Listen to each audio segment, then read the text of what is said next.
श्री पुरुषोत्तमं च परमं धामाक्षरं ज्ञानदं वन्दे प्राकृतिभक्तमेव मनगाम् ब्रह्मस्वरूपं मुदा वन्दे यज्ञपुरुषदासचरणम् श्रीयोगिराजं तथा वन्दे श्री प्रमुखं महन्तगुणिनं मोक्षाय भक्त्या सदा।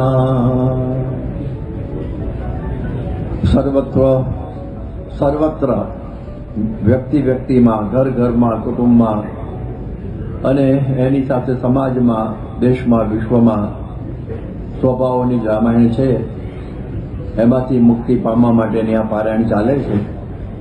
એમાં આપણે ગઈકાલે જોયું કે સ્વભાવો એટલે સ્વ એટલે પોતાનું ભાવ એટલે મનોવલણ, પોતાનું જે મનોવલણ ભિન્ન ભિન્ન પ્રકારનું હોય છે અને એનું સ્વરૂપ આપણે સમજી રહ્યા છીએ કે કેવા કેવા સ્વભાવો આ વિશ્વની અંદર બધાના હોય છે. હવે એ પ્રકારની આગળ વાત હવે જોઈએ કે ઘણી ઘણી પ્રકારના સ્વભાવો, ઘણા અહમમૂલક સ્વભાવો હોય, એ બહુ જ નુકસાન કરતા પણ હોય છે. પણ આપણે જોઈએ છીએ કે આપણા જે ગુરુ પરંપરાની અંદર આપણે જોયું કે એકદમ જેને કહેવાય ને નિર્માનીપણે, નિરહંકારીપણે આ બધા વર્તી બતાવેલું છે.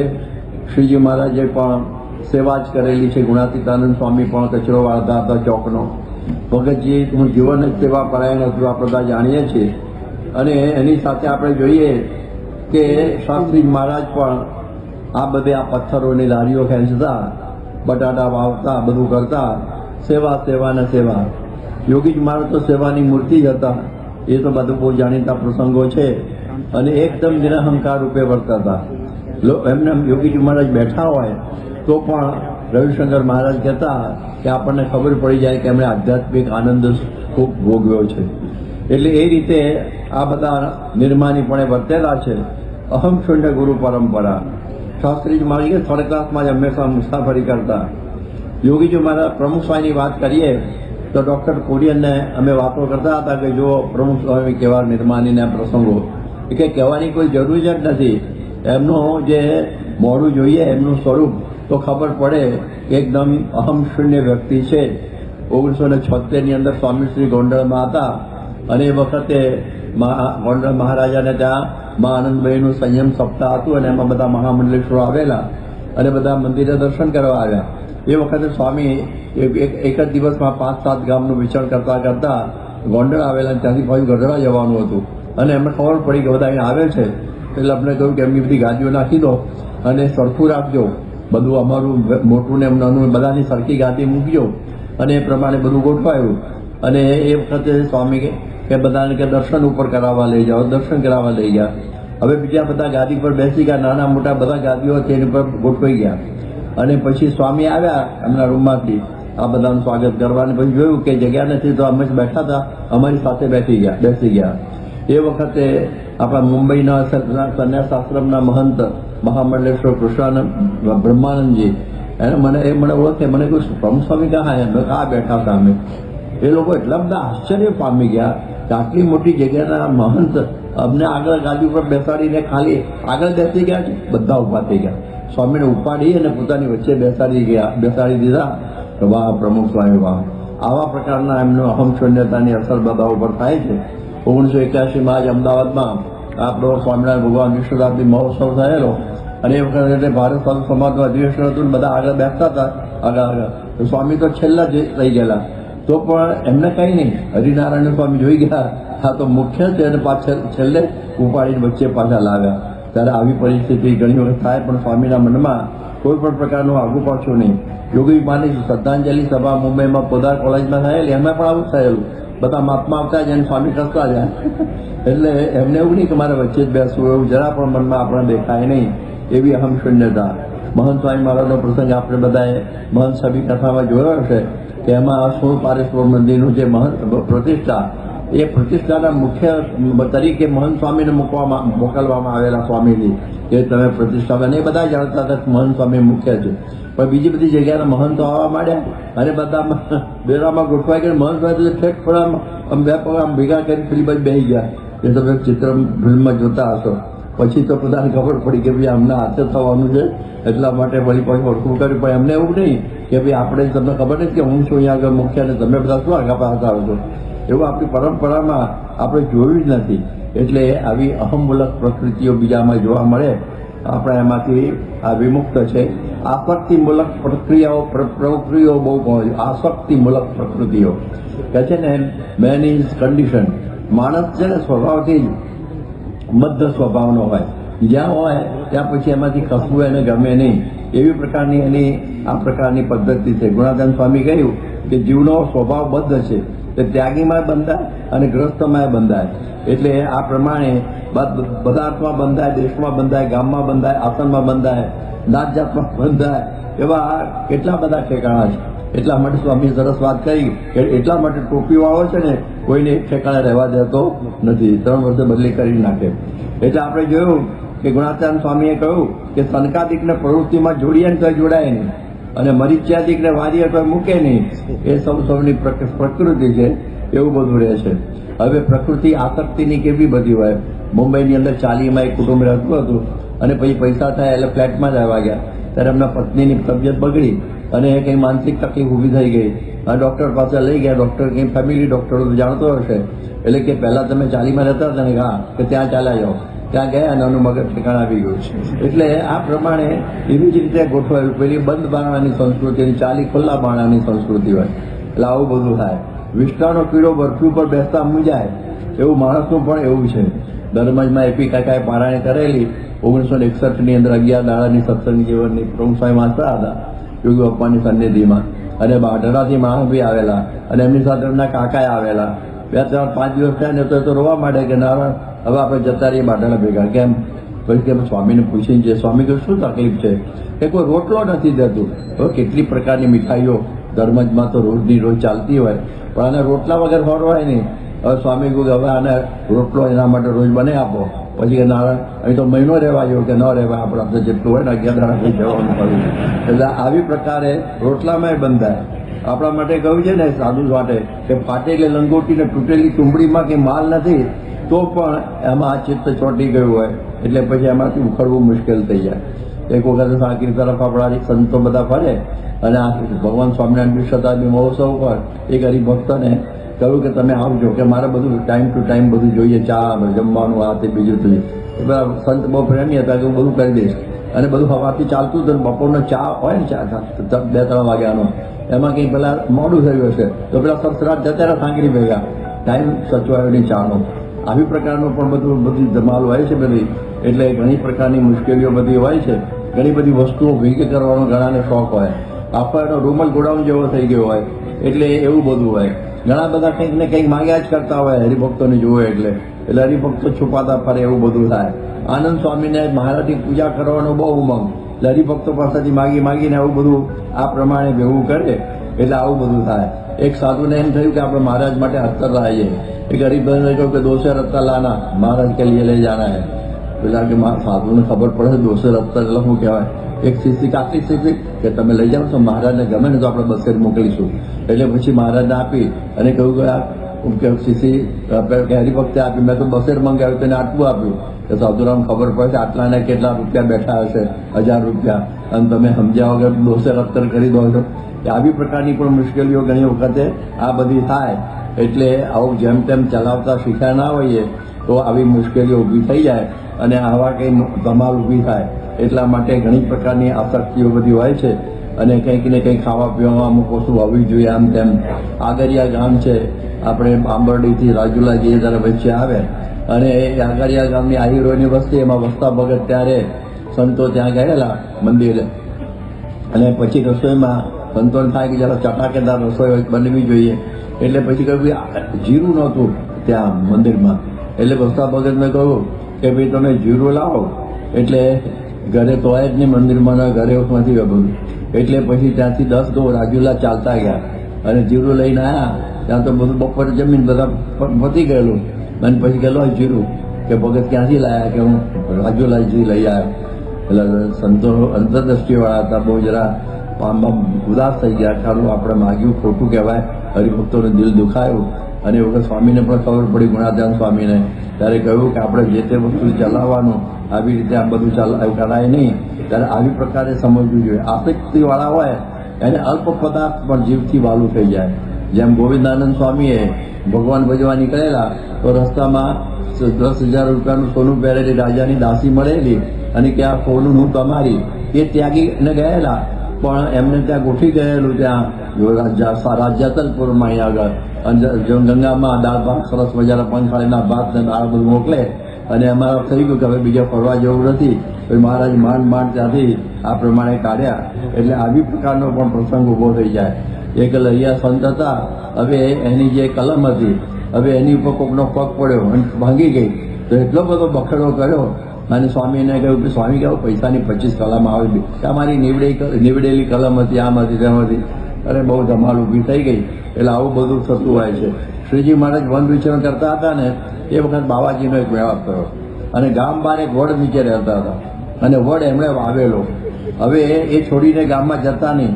પછી મહારાજ કહ્યું તમારે બહુ દૂર ગામમાં પછી ભિક્ષા માગવા જવું પડે છે, એક ગૌ, એના કરતાં તમે ગામમાં જ ઝૂંપડી બાંધીને રહો. બોલે કે આ વડનું શું? એ વડનું, એ તો એ વડ હે, વડ તો મેરા બેટા તરીકા હૈ, इसको छोड़कर मैं कहाँ जाऊँ. એટલે જો એમાંય બંધન થઈ જાય છે, આસક્તિ થઈ જાય છે. એટલે આ પ્રમાણે એમને બધા સ્થાનમાં આસક્તિ થાય. પ્રમુખ સ્વામી મહારાજ આપ બધા જાણો છો હંમેશા વિચરણ કરે, મૌન સ્વામી મહારાજ પણ વિચરણ કરે. એમનું કોઈ સરનામું અનિકેત કહેવાય એને, કોઈ સ્થાયી સરનામું જેવું નહીં. હવે એક વખતે સ્વામી ત્યાં આગળ હતા લંડનની અંદર, અને આપણા જે અત્યારના રાજા છે કિંગ ચાર્લ્સ, એમના પિતાશ્રી પ્રિન્સ ફિલિપ, એ દર્શને આવેલા.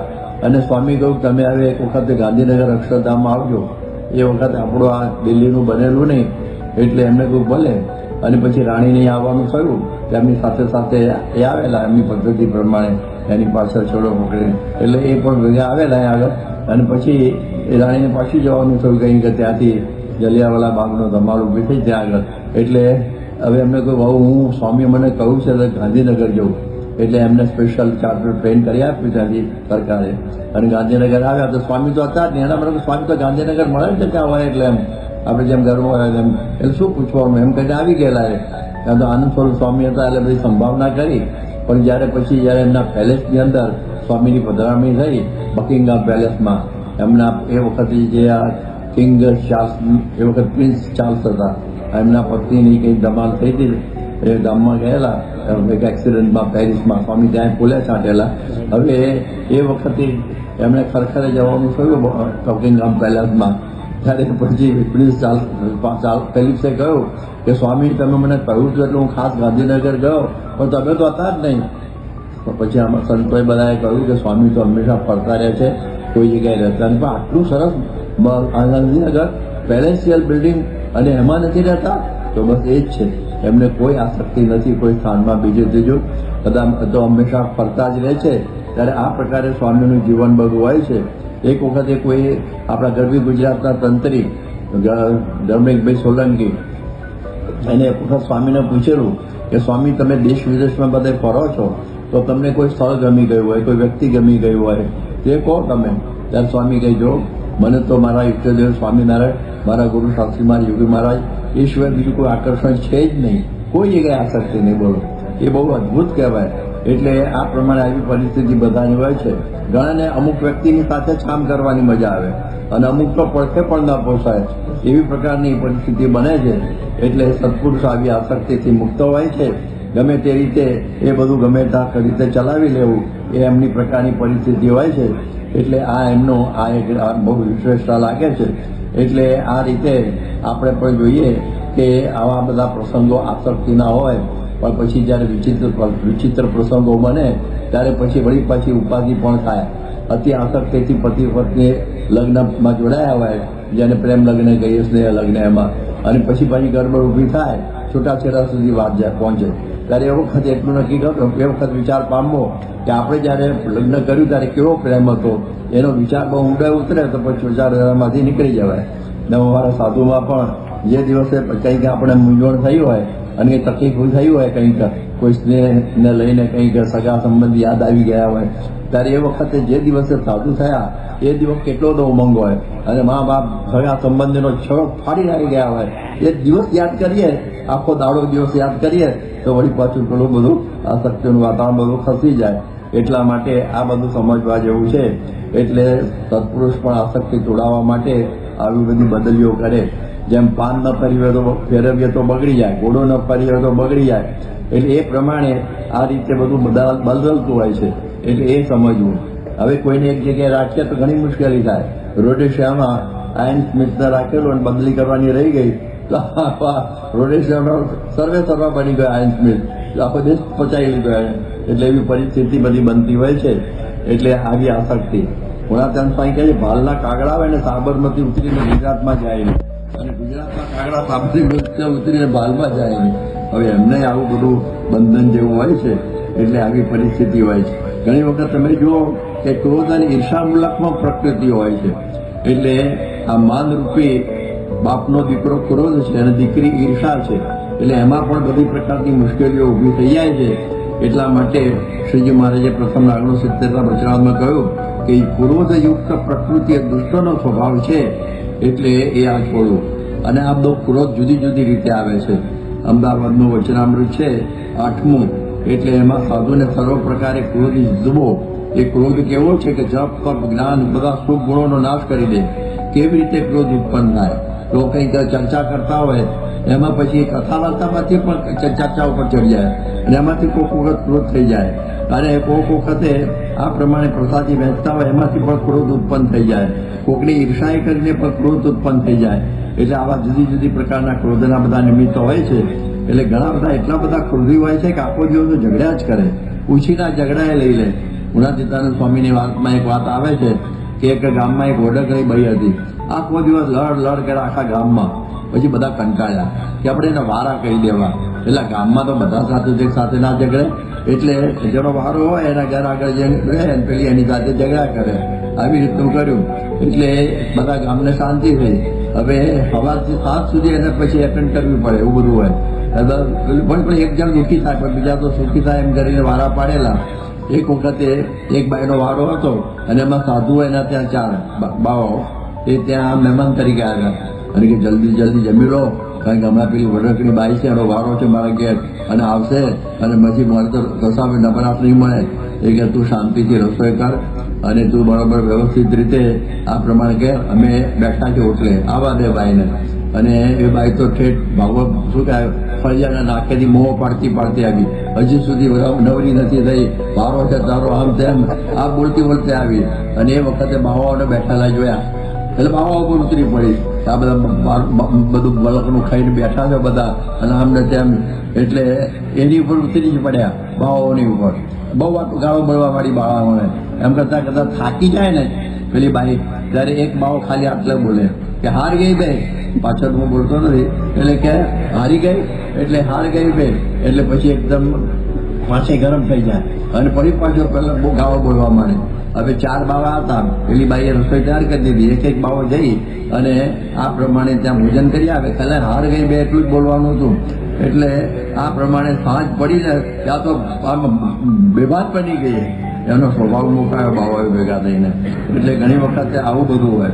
ઘણાની અત્યંત જ્વલનશીલ છે ને પ્રકૃતિ હોય, અને ઘણાની ગરીબ પ્રકૃતિ હોય. એટલે ખાનદેશના બ્રહ્મર્ષિ સ્વામી હતા, જેને યોગી બાપા કહેતા મહંત સ્વામી બ્રહ્મર્ષિ ખાનદેશીના જેવા સ્વભાવવાળા છે.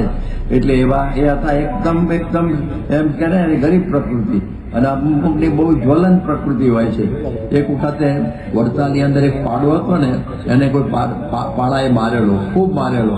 એટલે પછી તો પાડો પાડાને જુએ ને એની પાછળ દોડે. એટલે પછી પાડો તો મરી ગયો, તો જેને બાળેલો ને એની રાખમાં જઈને પાડો માથું મારે. એટલા માટે પાડા ખાર શબ્દ એમાંથી તૈયાર થયેલો છે.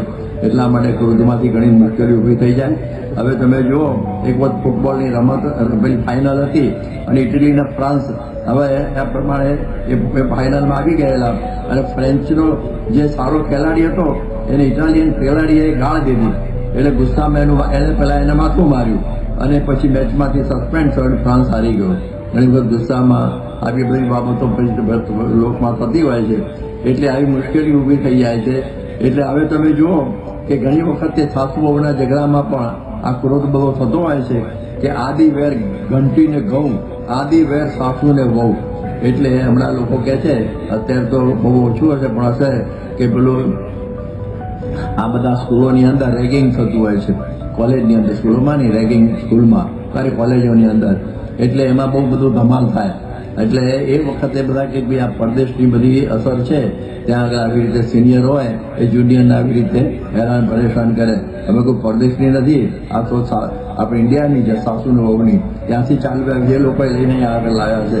કારણ કે અમારે તો પહેલાંથી જ આ છે, એટલે સિનિયર આવું બધું ચાલ્યા જ કરતું હોય છે. એટલે આવી રીતે ઘણી વખતે શાંતિ બધી આગી જતી રહેતી હોય છે અને ધમાલ ઊભી થઈ જાય છે.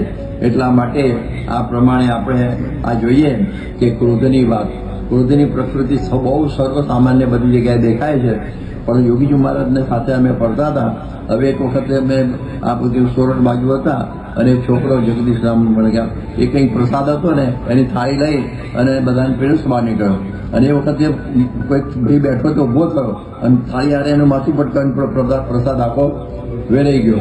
એટલે બીજા દૂર બેઠેલા છોકરા તને આવડતું નથી, પેલો ઊભો થયો ને પછી ધમાલ કરવા માંડ્યો. સ્વામી એક શબ્દમાં ઠંડુ પાડી દીધું, પ્રસાદનો વરસાદ થયો. બાપા કે પ્રસાદનો વરસાદ થયો. બધા હસવા મંડી પડ્યા અને પછી વાત પતી ગઈ. એક વખતે સ્વામી છે ને આણંદની અંદર બેઠા હતા મંદિરમાં અને કોકે એમના માથા ઉપર કેળાની છાલ મૂકી દીધી. હું આપું છે તમે મૂકી દે ને એ હતો દેવગણ. અને એ પછી તો સ્વામી કંઈ બોલ્યા એની બાજુ મૂકીને ધ્યાનમાં પાછા બેસી ગયા. એવી પ્રકારે ક્રોધની વાત જ નહીં. યોગીજી મહારાજ કહે કે અમારી દુકાનમાં ક્રોધ મળે જ નહીં અને આપણે એના જથ્થાબંધ વેપારી હોઈએ એવું બનાવીએ. તો આ રીતે યોગીજી મહારાજનું આવું જીવનમાં આપણે જોયું છે. પ્રમુખ સ્વામીનો પણ ક્રોધ નહીં પણ પુણ્ય પ્રકોપ કરે. કોઈ વ્યસનનો છોડતો હોય, કોઈ કે સાધુને કંઈક ઉપદેશ આપવો હોય, પોતા માટે કોઈ ક્રોધ નહીં, લાખ રૂપિયા બગડે તો પણ કોઈકને ઉપદેશ વખતે જરા પુણ્ય પ્રકોપ ગ્રહણ કરી લેતા હોય, બાકી તો બીજું કશું જ નહીં. એટલે એ જ રીતે આવી રીતે સ્વામીનું આવું જીવન હતું. એટલે મહંત સ્વામી મહારાજ તમે જુઓ કે એમનો પણ એક પ્રસંગ મને એક યુવકે આ બાજુ વડોદરા બાજુના યુવકે વાત કરેલી કે એમણે જોયેલો હશે કે મહંત સ્વામી પૂર્વાશ્રમમાં હતા અને પેલો પાયજામો પહેરેલો હશે અને એ વખતે ત્યાં આટલા ધરામાં કંઈક ચા બધા છોકરાઓ બે પંગત પડેલી તો ચા પીરસવા નીકળ્યા. અને એ વખતે એક પંગત છે ને ગયા ત્યારે કમંડળમાં ચા પૂરો થઈ ગયો એટલે બીજી લઈ આવ્યા. હવે એ જ્યાંથી બાકી હોય ત્યાંથી પરોસવાનું આવે પણ મન સાંગે આમ બી કરતો ભાઈ આમ બીજો આકારમાં એને આવી જશે. એટલે એ વખતે આમથી શરૂ કરતું. પેલી છેલ્લે બેઠો મારેઠા ગામ, મકરપુરા ગામ છે લદરાની બાજુમાં, મકરપુરા એની બાજુમાં મારેઠા ગામ છે. એનો એક છોકરો બહુ ગરમ હતો અને એને તો પેલો કમંડળ લઈ અને સ્વામીના પગ મહંત વીરુભાઈના પગ ઉપર રેડ્યું. એક લહેંગો હતો એટલે કંઈ બહુ પોલા ના પડ્યા પણ બહુ દાજી તો ગયા જ. તો આવું બધું થયું તો પણ પેલો છોકરો કહેતો જ્યારે મને વાત આ કરીએ કે વિનુભાઈ એક શબ્દ બોલ્યા નહીં, જરાય ગરમ થયા નહીં અને એમને બસ પછી બીજે પીરસવા મંડી પડ્યા પણ ગરમ ના થયા. તો આવી પ્રકૃતિ પહેલાંથી સાધુ સાહેબ પહેલાંથી પણ હતી એ આપણને ત્યાં જાણવા મળેલી. એટલે આવી પ્રકારના આપણને પ્રસંગ જાણવા મળે છે. એટલે આપણે બધા જોઈએ કે સ્વામી છે ને ગુસ્સે ના થાય, આમ બોલે ને પણ એવો પ્રેમથી ઉપદેશ આપે, મારો વાલો વાડીલો એમ બોલે. એક વખત અમે જૂના મંદિરમાં મુંબઈ ગયેલા અને પ્રદીક્ષામાં સ્વામી ત્યાં બેસે ત્યાં પ્રદીક્ષાની અંદર અને 5 વાતો બોલે. એટલે એ વખતે પ્રદીક્ષાની પાળી ઉપર હું બેઠો અને એ વખતે બીજા બધા નીચે બેઠેલા. આમ દેખાતું તો ખરા પણ મને કંઈ ભાન ના રહ્યું. હું આવું અને સ્વામી એમ જોતા મારી હું હવે એમને મારે ઉતારો હતો મને કેવી રીતે કહ્યું મને કે આચાર્ય મહારાજ આપ મારી પડખે બેસવાય, મારી પડખે. એટલે પછી હું એવો શરમાઈ નીચે બેસી ગયો. બોલવાની રીત છે ને બહુ જુદી, ગરમ થવાની વાત જ નહીં એમને. એક વખતે સ્વામી ત્યાં મુંબઈમાં હતા અને બપોરનું વચનાથ વંચાય અને એ વખત વૈલાલભાઈ ગોવામાં, આમ તો ગુજરાતના પણ ગોવામાં રહેતા હતા એટલે એમાં વચનામત કરાવ્યું. જ્ઞાની હતા, પ્રસંગનું 63. બપોરનું પ્રસંગનું 63 હોય કેટલું લાંબુ, પાછું નિરૂપણ એમનું જબરજસ્ત 1.5 કલાકનું ચાલે એવું. એટલે એમણે તો ચલાવ્યું. સ્વામીનો 1:20 સુબહનો ટાઈમ અને આ તો 1:30 વાગવા માંડ્યો, એટલે બધા ગરમ થઈ ગયેલા. પણ એ વખતે સ્વામી જોયું કે બાજી બગડશે, કંઈક બોલશે ને તો ભૈલાલભાઈને ખોટું લાગશે. સ્વામી કેવી રીતે કહ્યું કે ભૈલાલભાઈ, આ વચનામૃત છે ને બહુ મહત્વનું, આમાં અક્ષરે ભગવાનનું ધામ છે એવું બધું લખેલું છે. હવે આજે કંઈ નિમણૂક પણ પૂરું નહીં થાય, બટ આપણે અડધું કાલે રાખેલો સજાન સ્વામી મહારાજની જ્યારે પરત બંધ કરાવી દીધું. વાત કેવી બધી. એક વખત અમે પ્રદક્ષિણામાં હું મહાપૂજા કરતો હતો અને બાજુમાં સ્વામી પોતાની પૂજા કરતા હતા અને એમની પ્રદક્ષિણા અને અમારી મહાપૂજાની પ્રદક્ષિણા સાથે આવી. એટલે સ્વામી અમારી સાથે મહાપૂજાની પ્રદક્ષિણામાં જોડાયા. એટલે હરિભક્તો બેઠેલા બધા જોડાયા. મુંબઈમાં એ વખતે પેલો શું કહેવાય, ઉપલો એક જ માળ અને એક જ રૂમ અને કેટલી ગીર્દી થઈ જાય. મને થયું કે આ કેવી રીતે બેહાડવા બધાને. સ્વામી જોયા કે આ ગમે તેમ બોલી જશે, એટલે સ્વામી આટલું જ બોલ્યા કે હરિભક્તો, આ સંતો છે ને તમારા વતી પ્રદક્ષિણા કરી લેશો, બેસી જાઓ. બધા બેસી ગયા ફટ. ને તો આપણે બે સમજણ જ પડશે, ગીર્દી થાય છે આમ તેમ. પણ આવી રીતે સ્વામીની વાત જ બહુ જબરજસ્ત હતી. એટલે આવી રીતે આ કોઈ દિવસ ગુસ્સે થવાની વાત નહીં, ઈર્ષા પણ નહીં, ઈર્ષાનો ભાવ આવે. આપણે તમે જુઓ કે ઈર્ષાનું કેવું બધું હોય છે કે 9 યોગેશ્વર હતા, હવે જનકના દરબારમાં ગયેલા. આ એકાદશ સ્કંદની અંદર વાતો આવે છે. અને પછી એમણે બધા પ્રશ્નો પૂછ્યા, જનક રાજા 9 યોગેશ્વરનો સંવાદ. અને એમાં પ્રબુદ્ધ નામના યોગેશ્વર હતા. યોગેશ્વર બધા યોગેશ્વર બોલે છે, મૂળ શબ્દ યોગેશ્વર છે. અને એમણે પછી બહુ સરસ નિરૂપણ કર્યું કે જે એકાંતિક પુરુષ કેવા હોય ને આવું બધું. એટલે બીજા આતાના 8 ઝાંખા પડી ગયા, એમના ઉત્તરો ઓર્ડિનરી લાગ્યા. એટલે પછી ઉતારે જઈ અને એને કોથળામાં પૂર્યું કે શું છે કે નદીમાં નાખવા લઈ જઈએ છીએ, મારી નાખો છે. પેલો કે હું પ્રતિજ્ઞા લઉં છું, કોઈ દાડો હું હવે આ પ્રમાણે વાત નહીં કરું, પ્રવચન નહીં કરું. તાર માંડ કાઢ્યું. તો આવું પ્રમાણે ઉપાધિ થતી હોય છે. જેમ મહારાજની આજ્ઞાથી મુક્તાનંદ સ્વામી વડોદરાની સભા જે હતી એમાં ઈર્ષા ઉપર હવે વાત આવી ક્રોધ પછી. તો એમાં પ્રકૃતિ છે ને બધાની. તો નિર્વિકલ્પાનંદ અને હરિયાનંદ એમને થયું કે વિદ્વાન તો અમે છે, મુક્તાનંદ તો બહારનું ચોથે જાણતો નથી અને અમે બધા વિદ્વાનો, મહારાજ અમારી વિદ્વાનની કદર નથી, અમને મોકલવા જોઈએ ને. અને પછી સત્યમાં રહ્યા નહીં અને પછી નિર્વિકલ્પાનંદ નીકળી ગયા શિરોઈમાં, એનો આશ્રમ છે અત્યારે, એના બધા ચેલાઓ ચલાવે છે, અમે જઈ આવ્યા છીએ ત્યાં. તો આવી પરિસ્થિતિ થઈ જાય છે. હવે તમે જુઓ દુર્યોધનને આ પાંડવોની ભારોભાર ઈર્ષા હતી એકદમ. એક વખત એવું બન્યું કે દુર્યોધન બહુ દુબળો પડી ગયો. ત્યારે દુર્યોધને પૂછ્યું, આપણે શું કહેવાય, ધૃતરાષ્ટ્રે હાથ ફેરવ્યો આમ તો કડવું અહીંથી ઉતરી ગયેલું. આ દેખાતો નહીં કે આટલો દુબળો પડી ગયો છે, શું થયું છે ભાઈ? કંઈ આપણે બોલાવ્યા વૈદ્યને કે ના એવું કરશું નહીં. પણ છે શું કે આજે આપણી સામે જે ઇન્દ્રપ્રસ્થ છે ને એમાં યુધિષ્ઠિરના ત્યાં 10,000 બધા બ્રાહ્મણો, આ બધા સ્નાતકો બધા ત્યાં જમે છે. અને પછી અહીં પસાર થાય છે મારા મહેલ આગળથી. યુધિષ્ઠિર મહારાજનો જય હો જય હો જય હો કરતા. એ બધું સાંભળીને મને તબિયત બગડી ગઈ છે બધી. હવે કોઈ લે ને કોઈ દે, એમાં વચ્ચે ઠાલો ભરી મળે. આવા ઈર્ષા, અસૂયા, મત્સરના બધા રોગો બધા ઘણાને બધા હોય છે. એટલા માટે આ ઈર્ષાની વાત આવી બહુ. ક્લાઇમેક્સ તો ક્યારે થઈ કે જ્યારે દાદા ખાચરનું મહારાજ બહુ રાખતા, ત્યારે જેવા ખાચરને સખત ઈર્ષા થઈ ગઈ અને મહારાજને મારવા માટે મારો રાખેલો. લાંબી વાત નથી કરતો, આ બધા જાણો છો. તો આટલી હદ વગરની ઈર્ષા થઈ જાય એટલે આવા પ્રસંગો પણ બધા બની જાય છે. એટલે આપણે બધું સમજવા જેવું છે. ગામમાં કૂવો ખોદ્યો હોય તો પછી આ ટીકાખોર બધા હોય ને પ્રકૃતિવાળા, એને કોઈ પણ વિકલ્પમાં સારું ન જણાય. ટીકાખોર ઘણાની ટીકાની જ પદ્ધત બધી શું કહેવાય મનની પ્રકૃતિ હોય, ટીકા કર્યા જ કરે, ટીકા કર્યા કરે. એટલે આવું બને. એક વખત મનુષ્ય રૂપ ધારણ કરીને શિવ પાર્વતીને કોઠીઓ રસ્તે જતા હતા ત્યારે ગામ આવ્યું. કોકે કહ્યું કે આવું સારું વાહન છે પણ કંઈ વિવેક છે, બે હાલતા જાય છે. આ સાંભળીને સીતા માતાએ સતી માતાએ કહ્યું કે તમે બેસો કોઠિયા ઉપર. તે બેઠા. બીજું ગામ આવ્યું એટલે ફૂલ જે બે બાઈને ચલાવે છે અને આ ઉપર બેસી ગયો છે. અને પછી તો હવે તમે બે હું ચાલુ. એટલે કે વિવેક છે, આ કેવો કયુગ આવ્યો છે, પતિને ચલાવે છે, ચડી બેઠી છે. ભાઈ કે ચાલો આપણે બે બેસીએ. ભાઈ બે બેઠા. ચોથું ગામ આવ્યું, કઈ દયા જેવું છે, બે ચડી બેઠા, ફૂટને માર નાખો છે. ભાઈ આપણે કરતા એમ કરો, આ ગામના અભિપ્રાય પ્રમાણે કંઈ બરકત આવશે નહીં. એટલે ઘણી વખતે ટીકા કરે છે. એટલા માટે આપણે જોઈએ છે અબ્રાહમ લિંકને કહેલું કે he has right to criticize who has a heart to help. આપણે છે ને કોઈને મદદ કરી શકતા હોય તો કંઈક એને કંઈક કહી શકીએ. પણ એમને ટીકા કરવાનું એનો અર્થ કોઈ આ રહેતો નથી. એટલે એમાં ધમાલ બધી ઊભી થઈ જાય છે. એટલે આવી રીતે આ બધા ખટપટી બધું થઈ જાય છે ને, એવા પણ સ્વભાવવાળા હોય. યોગી મહારાજ એમણે કહ્યું મને ખટપટ ન આવડે. યોગી બાપા કે મને ખટપટ ન આવડે, અને ઘણા ખટપટી હોય.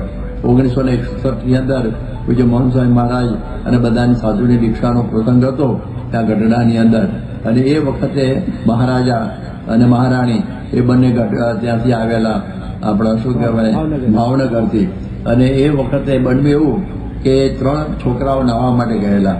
આપણા પુરુષોત્તમ ભગત પણ ત્યાં હતા, અને 3 છોકરાઓ નાહવા માટે ગયેલા, અને એક એમાં ગિરધરભાઈ સેજપાલના 2 છોકરા, સેજપાલ એમના 2 છોકરા, અને ચંદ્રકાંતભાઈ જાનીનો 1 છોકરો. આ 3 છોકરાઓ ડૂબતા હતા અને અંદર જતા રહ્યા. અને એ વખતે પાણી બહુ રહેતું. પછી પુરુષોત્તમ ભગત એને કાઢવા બહુ પ્રયત્ન કર્યો, પણ તો બધા ડૂબી ગયેલા. અને પછી તો પતી ગયું એમનું. અને પછી એ વખત કોઈ ખટપટી હતો, ચચાણાનો એક ભાઈ હતો, નામ નથી દેતું, એટલે એવો ખૂબ સારી રીતે, એટલે નામ દઈ દો ને વાંધો નહીં, માનસીયાનું નામ હતું કંઈ. અને એ છે ને ખટપટી એવો, અને એ પછી મહારાણી પાસે ગયો કે તમે અહીંયા આવ્યા છો, અહીં તો લોહીના આંકણ છે.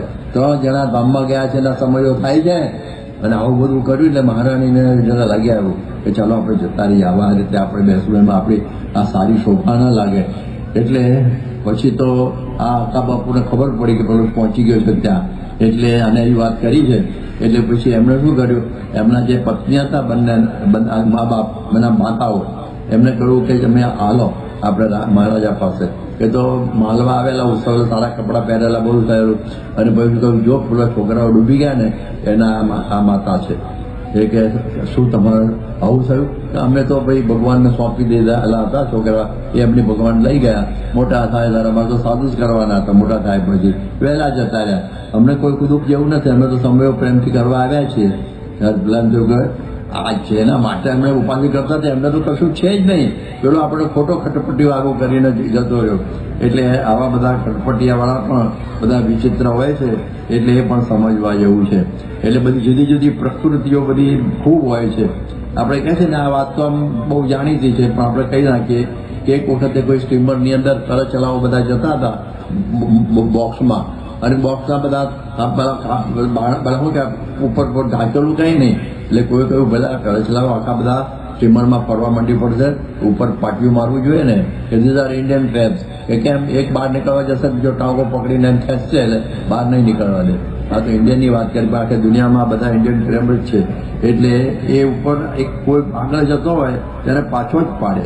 હવે બિલ ક્લિન્ટન સ્વામીના દર્શનથી પામી ગયેલા, કે પ્રમુખ સ્વામી મહારાજ મેં દર્શન કર્યા, મને કહ્યું કે એવા પુરુષ છે કે પોતાના સદગુણોથી આગળ આવ્યા છે, કોઈનો ટાંગો પકડીને પછાડીને આગળ આવ્યા નથી. એને એટલી તો ખબર પડી ગયેલી, ત્યારે આ પણ આપણને ખ્યાલ આવે. એટલે આવા ખટપટિયાઓ બધા વિચિત્ર હોય છે. એટલે એ પણ બધા સમજવા જેવું છે. એટલે આપણે પણ આટલું સમજવાનું કે આ પ્રમાણે બીજાને વિચિત્ર પાછા અવગુણ હોય. પોતાના ઝાડા થઈ ગયા હોય તો કંઈક ખાવામાં આવી ગયું હોય એમ કરીને બોલે, અને બીજાને થયું હોય કે મંદિરનું મફતું ખાધું છે એટલે આવું થાય જ ને. એટલે આવી રીતે બધા બોલતા હોય છે. એટલે આવા બધા હોય. હવે એક વખત અમે 1970ની અંદર આફ્રિકામાં હતા, અને યોગીજી મહારાજ એ વખતે ત્યાં હતા. એક છોકરાએ સ્વામીની ઓટોગ્રાફની અંદર સહી લીધી. પછી તો સ્વામી વિચરણ કરીને પાછા નરોબી આવવાના હતા, ગયા બીજા સેન્ટરમાં. ત્યારે બીજા કોઈ મહાત્મા આવ્યા હશે, એના હસ્તાક્ષર લેવા માટે બાપાના બાળકે એમને ઓટોગ્રાફ બુક આપી. તો એને આગળ જુઓ ને પણ છે એમ જોવા, સાહજિક વૃત્તિ. તેમાં બીજામાં વાંધો ના આવ્યો. પણ યોગી બાપાને જો લે બંડિયાના એમ કે પાના ફાડવા ગયા, છોકરે ડાયરેક્ટ ખેંચી લીધી, ફાડવા ના દીધું. અને પછી યોગી બાપા આવ્યા ત્યારે કોઈ જો સ્વામી આવા પેલા મહાત્માએ આવું તમારા સહી વાળું કાગળ ફાડવાનો પ્રયત્ન કરતા હતા, મેં ડાયરી ખેંચી લીધી, મેં એમની સહી ન લીધી. અરે કે આપણે ફલન ફાડવા દે તો ને ફાડી નાખવાનું, ભલે એની સહી ગઈ તારે ગઈ ને, હું બીજી કરી આપત તને. જો આ બેમાં કેટલો ફરક. તો અહીં કે ભલે એ મહાત્માની સહી રહી ગઈ ને તારે, એવું બોલે. બોલો હવે મહાત્મા ક્યાંથી કહેવાય એને? પણ આવી પ્રકારે પણ સ્વામીની વૃત્તિ એવી હતી. એટલે આ પ્રમાણે આવું છે. પછી લોભ પ્રકૃતિ હોય, કોઈની સ્વાદની પ્રકૃતિ હોય, કોઈની કામમૂલક પ્રકૃતિ હોય. એટલે જુદી જુદી પ્રકારની આ પ્રકૃતિ હોય છે. એટલે આપણે જોઈએ કે શ્રીજી મહારાજના સમયમાં વેળાવદરના રૂડાભાઈ થઈ ગયા મહારાજે એમના બળદ જોઈને કહ્યું કે અમારા આવા બળદ હોય તો સારું ગઢડામાં. એ કે શોધ્યું છું અને મળશે ત્યારે મોકલીશ. મહારાજ ગામમાં ગયા ત્યાં શોધવામાં રહ્યા. પછી ખ્યાલ આવ્યો, દાદા મારા મેં આપી દીધા હોત તો કેવું સારું થાય. એટલે આવી પ્રકૃતિ આવી રીતે થઈ જાય છે કે છે ને અબ भिक्षा का होत क्या जब चिड़िया चुग गई खेत, એવી પરિસ્થિતિ એમની પણ થયેલી. એટલે બધા ઘણા બધા લોક પ્રકૃતિથી બધું ઘણું બધું ખોવે છે. એક વખત સેન્ટ્રલ અમેરિકા નામની એક સ્ટીમર હતી અને એમાં બધા બેઠેલા પેસેન્જર અને ડૂબવા માંડી કોણ જાણે વચ્ચે. એટલે પછી એના રિયર એડમિરલ છે કોક, એને પછી વાત કરી કે ભાઈ હવે એમ કરો, તમે બધા અમે લાઈફ બોટ નાખીએ છીએ એની અંદર બધા કૂદી પડો અને બધા બચી જશો. અને આ સ્ટીમર તો ડૂબવાની છે. ત્યારે બધા કૂદવા માંડ્યા. એમાં એક બાઈ પાસે ઘરે કોઈ કે સામાન કંઈ લેતા નહીં, એકલા તમારો જાન બચાવવા કૂદી જજો. અને પણ એક બાઈને શું મારી ઘરેણાની પેટી છે તો લઈ જ લો. તે પર એ જરા ભારે હતી, કૂદવા ગઈ તો લાઈફ બોટ એટલે સ્ટીમર એની વચ્ચે જ પડી ગઈ, પાણીમાં ડૂબી ગઈ. આ લોભની અંદર આવી પ્રકારની પરિસ્થિતિ થઈ જાય છે. એટલા માટે આ લોભ લઈને કેટલી બધી મુશ્કેલીઓ ઊભી થાય છે. આ મહારાજનો પેલો પ્રસંગ તો બધા ખૂબ જાણે છે કે ભાદરામાં મહારાજ પધારેલા અને પ્રેમજી વાણીઓ ખરેખર લોભી હતો. જ્યાં મહારાજ જમવા જાય તો રાજાના હાજર હોય, બધાને ઘેર જમવા લાભ લે. બધા કે આ કોદાળો રસોઈ લે આપતો નથી. તો કે એને શાના આસક્તિ છે કે પેંડા એને બહુ ભાવે. એટલે કહ્યું કે પ્રેમજી આ પેંડા 500 છે એ તમે જમી જાઓ. કે એમાં હું એ તો હું જમી જ જાઉં ને. અને કે ભાઈ રહે તો અરે શેનું રહે. બધા કે મહારાજ પણ રહેશે તો પછી શું કરવાનું, ન તમે જો તમે ન ખાઈ શકો તો તમે રસોઈ આપશો. અરે આપી દઉં, એના મને કે ખાઈ જવાનો છે બોલવામાં વાંધો છે. એક એમ નહીં, તમે પછી રસોઈના પૈસા ના આપો, તમારી આંગળીમાં સોનાનો વેટ છે ને એ આગળ આપો ગામના મૂકીને. પેલો આપ્યો અને પછી તો જમવા બેઠો અને 400 તો ખાઈ જ ગયો. પછી છેલ્લા 3, 4, 5 પેડા વધ્યા ને આમ ખલાસ થઈ ગયો અને પછી તો ખાઈ શક્યો નહીં. અને પછી મહારાજે એની રસોઈ લીધે પાર કરી. અને એ વખતે કે ભાઈ આ છોકરું કોઈ લાવવાનું નહીં, એક માણસ જ આવવાનું. અને પછી કોઈ વરિયાળી, પછી મહારાજે કહ્યું કે એમાં રસોઈમાં વરિયાળ ક્યાંથી આવી જમ્યા પછી, જે છે આટલું જ છે. પણ મહારાજે એનો લોભ મુકાયો. આવા કેટલાય બધા લોભી વ્યક્તિઓ અમે બી જોયેલી છે. ત્યારે આવા બધા પ્રસંગો બનતા હોય છે. એટલા માટે આવું ઘણી વખત સત્સંગમાં પણ આવું બની જાય. એક વખતે સંવત 1952ની સાલની અંદર ગઢડામાં જલજીર્ણનો સમય હતો અને ભગતજી મહારાજ ત્યાં સમયે પધારેલા. અને એ વખતે ત્યાં 1000 રૂપિયાની રસોઈ આપવાની હતી. આ પ્રસંગ છે ને એમના જીવન ચરિત્રમાં નથી ભગતજીના, પણ શાસ્ત્રીમાના રેકોર્ડિંગમાં છે. અને એ વખતે શાસ્ત્રીમાં ભગતજીએ કહ્યું કે નડિયાદના નાગર હતા ઝવેરલાલ ઉલ્લાસરામ મહેતા, કાઠોદરા નાગર પર ચુસ્ત એમના શિષ્ય. એને કહ્યું કે ઝવેરલાલ તમે 500 આપો અને 500 બધો સંઘ આપે. એ કે ભલે. એટલે એને ઘર દઈને 500 રૂપિયા આપી દીધા. સંઘે ભેગા કરતા કરતા 13 રૂપિયા ખૂટ્યા. 13 રૂપિયા ખૂટ્યા. એટલે ભગતજી કહ્યું ભલે એમાં શું કે ઝવેરલાલ તમે 13 વધારે આપી દો. ના, 1 પૈસો નહીં, મારા ભાગના મેં આપી દેતા, તમે કહ્યું એટલે આપી દીધા. 1 પૈસો નહીં, માન્યા જ નહીં. ત્યાં પછી 64 થી મનસુખરામના પિતા વિશ્વનાથ ભાઈ આવ્યા અને સ્વામી 13 રૂપિયા આપી દો ને, 13 આપી દીધા. એ પતિ ગયા પછી જે મૂંઝવણ થઈ, જે મૂંઝવણ થઈ, અરે 13 રૂપિયામાં ભગવતજી ઉદાસ થઈ ગયા. અને પછી તો જુનાગઢમાં ભીમ એકાદશીની 12 પાણાની એ બહુ મોટી રસોઈ એમણે આપી. પણ આગળ છે ને બુનસે બગડી વસ્તે ના સુધરે જેવી વાત થઈ, બધા યાદ કરીએ છીએ ને આપણે. એટલે આવા બધું થાય છે.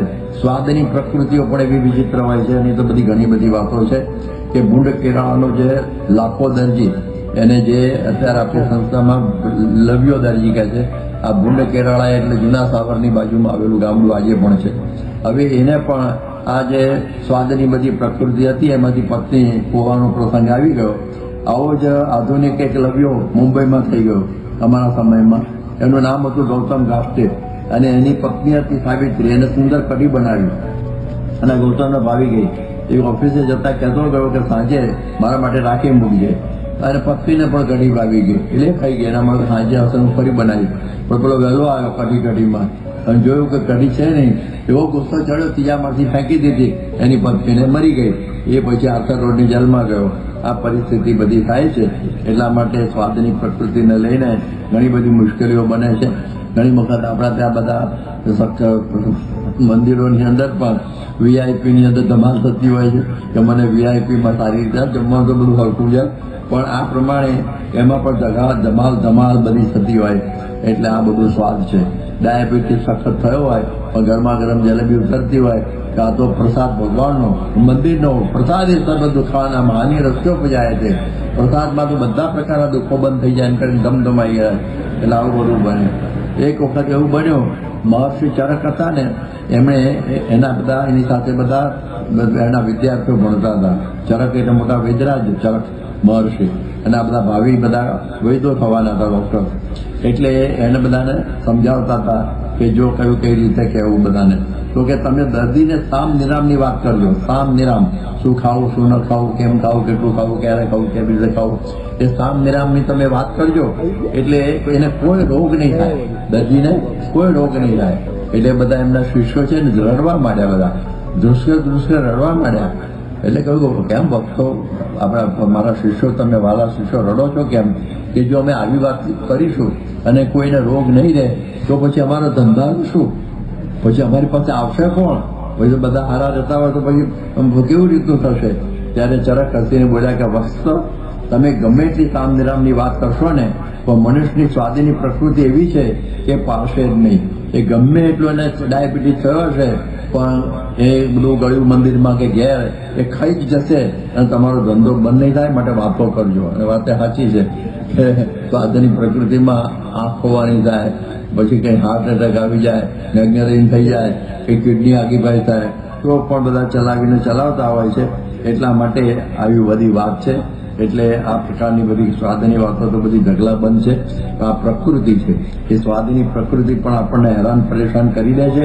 એટલે એમાંથી બધો જવાય એવું છે. ગુણાતીતાનંદ સ્વામીએ એક વખતે એક મંડળને વનથલી મોકલ્યું, અને મંથલીમાં કહ્યું ચિત્તી સાધુ છે, અને એ વખતે કલ્યાણભાઈને બધા રસોઈ મોકલી, અને પછી એ બધા વિવાદ થયો. પેલા તો કંઈક ત્યાગ ભર્યા કે દાળ રોટલા જ કરી નાખો ને, પેલો કે ના હવે રસોઈયા મોકલી છે, ઘી ના બધું છે, લાડવા કરીએ, કોઈ શીરો કરીએ. બધાની રુચિ જુદી જુદી થઈ, અને ઉપર બધા જુદા જુદા ચૂલા હળગાયા. નીચે ડોહા જેવા 2-3 સાધુ બેઠેલા. કલ્યાણભાઈ આ કે ક્યાં ગયા શાસ્ત્રી પુરાણી બધા કે ઉપર એ ઉપર ગયા તો બધા ચૂલા ધમધમતા હતા.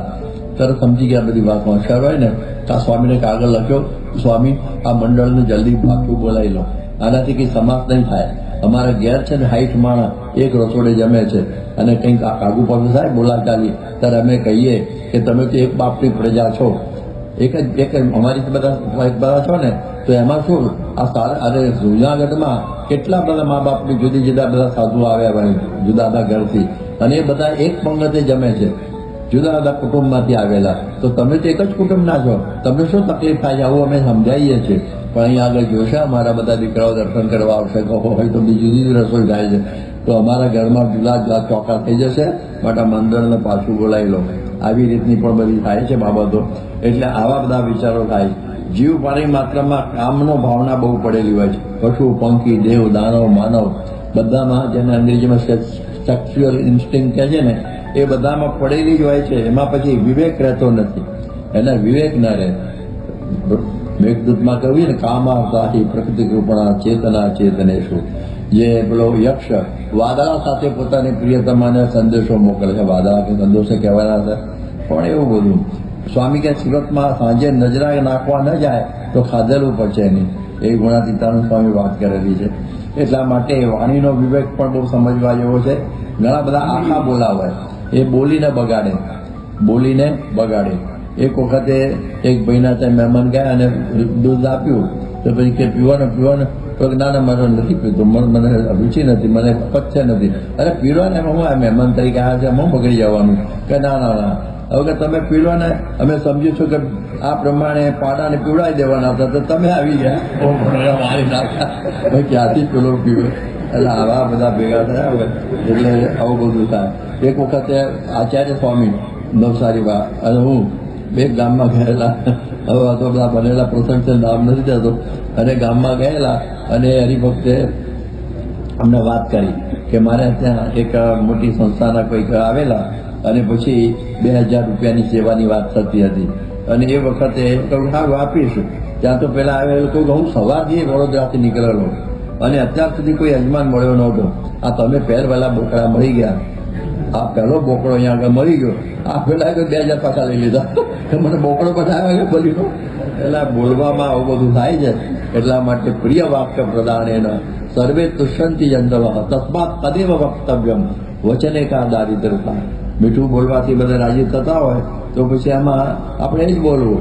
યોગીજી મહારાજ તમે જુઓ, વાણી અમૃતથી ભરી મધુસમી સંજીવની લોકમાં, મધુ જેવી વાણી એમની. પટાપાલી સાહેબ, ડ્રાઈવર સાહેબ, દરેકને પ્રેમથી એ રીતે બોલાવે. જરા પણ કોઈને તોછાઈથી બોલાવવાની વાત એમને નહીં. એટલે પ્રિય વાક્ય હંમેશા બોલતા, એટલે આપણને એનો અનુભવ બધો થયેલો છે. એટલે આ રીતની સ્વામીની વાત છે.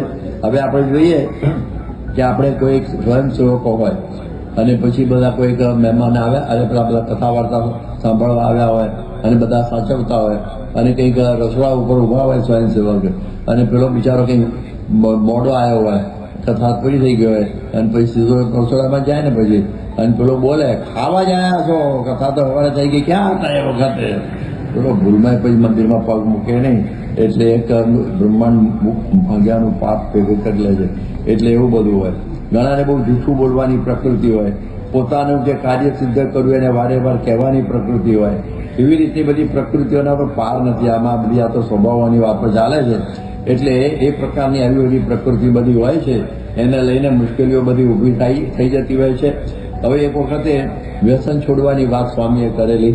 ત્યાં સાંકરીની અંદર અમારા પેલા હતા લલ્લુભાઈ, જે આપણા સોમાભાઈના નોકર. હવે એને 80 વર્ષની ઉંમર થયેલી, વિડીયો બહુ પૂછતો હતો, મળવાની તૈયારીમાં જતો. સ્વામી કહ્યું લલ્લુ હવે છોડી દે. સ્વામી એ તો તત્વજ્ઞાની નીકળ્યો. સ્વામી 80 વર્ષ થયા, હવે છોડીને શું ફાયદો, પી લેવો તો પીતો મર્યો. પણ આવી પ્રકારની બધા જ્ઞાની હોય. અમેરિકામાં 1977માં સ્વામી ગયેલા, એક નાનું ભાઈ કરીને હતા, એમાં આપણા સંતો એમની પાછળ પડેલા કે તમે આ બીડી સિગરેટ છોડો. પેલા ભાઈ બધું અકળાઈને કે તમે બહુ કહેતો હતો બૈરી છોડી દો, પણ બીડી નહીં છોડે. કેમ? એમ કે બીડી હું નાનો હતો ત્યાંથી પીવું છું, બૈરી પાછળથી આવેલી છે. એટલે આવી પરિસ્થિતિ થઈ છે. એટલે આવી બધી પ્રકૃતિની અંદર ઘણી બધી મુશ્કેલીઓ હોય છે. એટલે કહે છે કે પ્રકૃતિઓ કેવી હોય છે કે તુંડે મતિર ભિન્ના. જેટલા મનુષ્ય એટલી બધી પ્રકૃતિઓ હોય, દરેકના મગજના જુદા જુદા વિચારો. જેમ દરેકની ફિંગરપ્રિન્ટ સરખી આવતી નથી, એવી રીતે જેટલી વ્યક્તિ એટલી છાપો, એમ જેટલા માણસો એટલા એના વિચિત્ર બધા સ્વભાવો. એટલે મેન ઇઝ અ ટેમ્પરામેન્ટલ એનિમલ જેવું છે. એટલે કોકનો તુરો સ્વભાવ હોય, કોઈનો ખારો હોય, કોઈનો આકરો હોય, કોઈનો અકારો હોય. એવી રીતે જુદી જુદી પ્રકારના બધા સ્વભાવો મળે. કોઈ ચંચળ હોય તો કોઈ શાંત હોય, કોઈ માણસુડા હોય તો કોઈ અતળા જ હોય અને માણસો ગમે જ નહીં કીધી. કોઈ નિખાલસ હોય તો કોઈ મીઠા હોય, કોઈ સત્યવાદી હોય તો કોઈ જૂઠા બોલાવો, કોઈ ફૂલણસી હોય તો કોઈ અલગારી હોય. પછી કોઈને ગપ્પા મારવાની ટેવવાળા હોય તો કોઈ હરિગુણ ગાવાની ટેવવાળા હોય. એવી રીતની બધી જુદી જુદી પ્રકારના આ બધા સ્વભાવો હોય છે. એટલે એ બધી સ્વભાવનો મેળો થઈ ગયો હોય એ આપણને બધો બહુ દુઃખી કરતો હોય. યોગીજી મહારાજ વિવિધ પ્રકારની પ્રકૃતિવાળા માણસોની વાતા એક વખત અડવાળમાં કરેલી એમણે. એમાં કેટલાક તાળિયા હોય એ વાતમાં તાળી દે, કેટલાક ગાળિયા હોય ગાળી જુદા કરે, કેટલા લાળિયા હોય બીડીઓ પીવે, કાળિયા હોય રાતે 12 વાગે ખાતર પાડે, લબાડિયા હોય જેમાં ભૂવો ભરાડીને ભગત ત્રણે ભેગું હોય, ફૂલિયા હોય હું આમ કરું તેમ કરું, બળા થાકે પણ શેકડો પાપડ ભાંગતા ના હોય, ફટાકિયા હોય સારા કપડાં પહેરીને ફર્યા કરે, ચપાટિયા હોય એટલે સભામાં બેઠા હોય તો ચટપટી થયા કરે, હકડા ના બેસે, ઘણા ઊંધિયા હોય ઊંધું મારે. આવી બાપાએ અઠવાડિયામાં 1959માં બધી જબરી વાતો એવી મારે કરેલી. એટલે એવી પ્રકારની જુદી જુદી પ્રકારની પ્રકૃતિ આ બધી હોય છે. એક વખત યોગીજી મહારાજને કોઈએ સંતે કહ્યું સ્વામી પેલો મને બહુ જેમ તેમ બોલે છે, તમે કહો ને મને જરા પેલું કે સારું કહી દઈશ. પછી બીજા દિવસ ઘણા આવ્યો પેલો મને આવું કહ્યા કરે છે, તમે કહો ને એને આ કહી દઈશ. તો 2-3 થયું એટલે સ્વામીએ કહ્યું ગુરુ તમે સુધરી જાઓ, મારે કેટલાને કહેવા જવું બધું. એટલે આ ભલા તો જગ ભલા જેવું થાય.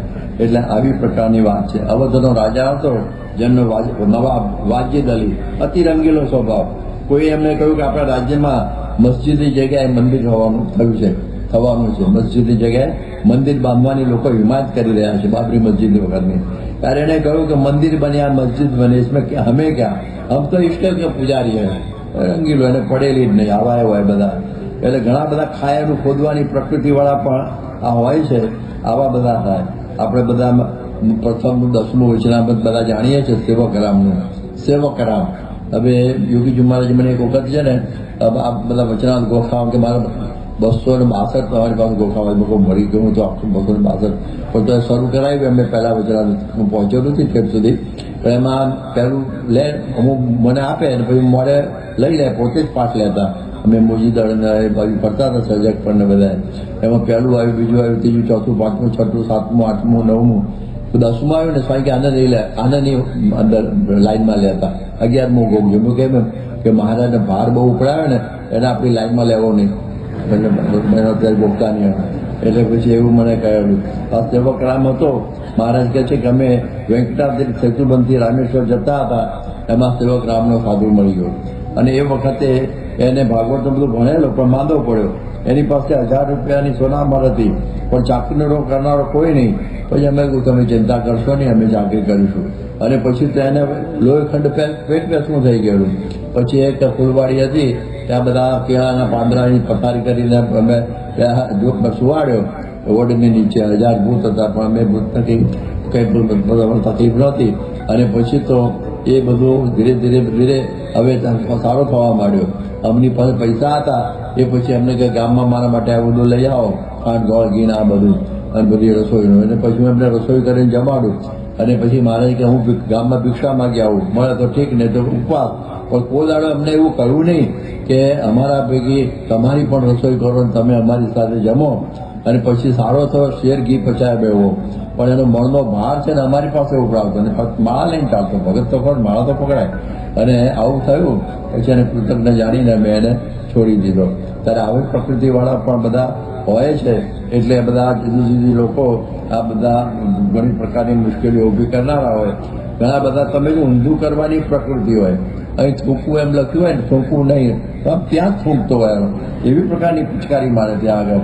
યોગીજી મહારાજની બોધ કથામાં એક વાત આવે છે એક અવળચંડી બાઈ હતી એના ધણી કંટાળી ગયેલો જે કામ કરે તે ઉલટું જ બધું કરે બધું ઉલટું કરે એટલે ખાટલો પાથરનો કરે ઊંધો પાથરે પાણી માગે તો પથરો આપે એના પાપમાંથી છૂટવું હતું. એક વખત એવું બન્યું એ બંને નદી ઉતરતા હતા અને નદીમાં પૂર આવ્યું. એ બાઈએ કહ્યું ભેંસનું એને કહ્યું ભેંસ ભેગી હતી એટલે ભેંસ નહીં કરે અંદર કે ભેંસનું પૂંછડું પકડી રાખજો એને કહ્યું પેલી બાઈને.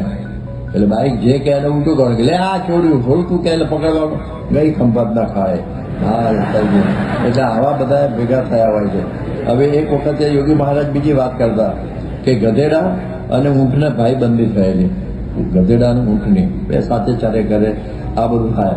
હવે એક વખતે થયું ગધેડાએ કહ્યું કે હું રોજ એક ખેતર ખાઉં છું ઊંટભાઈ ચાલો તો તમે મારી સાથે કે બોલે અને પછી એ ખેતરમાં ગયા અને ખાતા હતા બધું પાક ને બધું અને પછી એ વખતે પેલો કે છે ને ગધેડો કે મને હવે ભૂંકણ આવ્યું છે.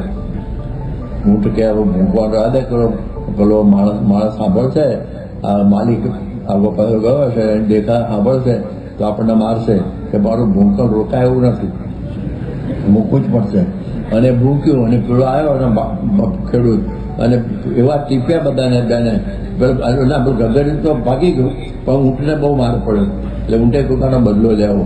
પછી કે ચાલો મિત્ર હતા ને વચ્ચે નદી આવી કે કેવી રીતે પાર કરવી કે તમે મારા ઉપર ચડી બેસો અને આપણે હું ઊંચું છું ને અને એટલું બધું પાણી નથી આપણે પહોંચી જઈશું મને અહીં સુધી તો આવશે કે ભલે વચ્ચે આવ્યા ને તો ઊંટ કે મને લોટણ આવ્યું છે પણ તમને લોટણ આવે તો પછી પપ્પા પાણી શું દશા થાય કે તારું ભૂકળ બંધ ના રહે મારું લોટણ બંધ નહીં રહે ગયો ખંભાતમાં થાય એ પણ.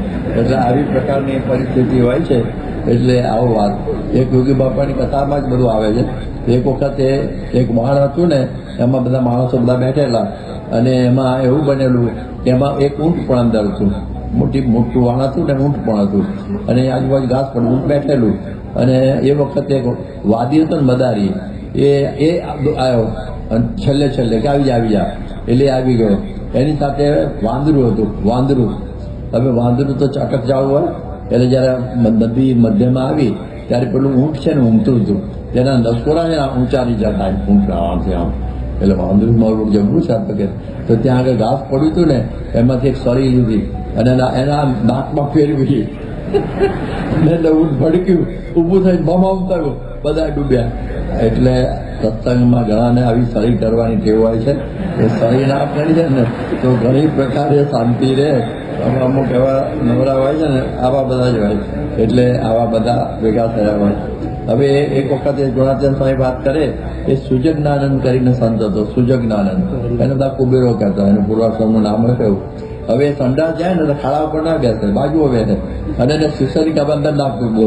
અરે ભાઈ પહેલાથી આમના ખાડામાં હરખું બેહવું જોઈએ ને, તો જ વાંકો એવો.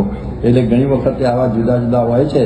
ત્યારે સ્વામીશ્રીએ દિલ્હીની અંદર 27/11/2005 રોજ સરસ વાત કરેલી કે દરેકના સ્વભાવ ઓળખી રાખીએ પછી વાંધો ના આવે.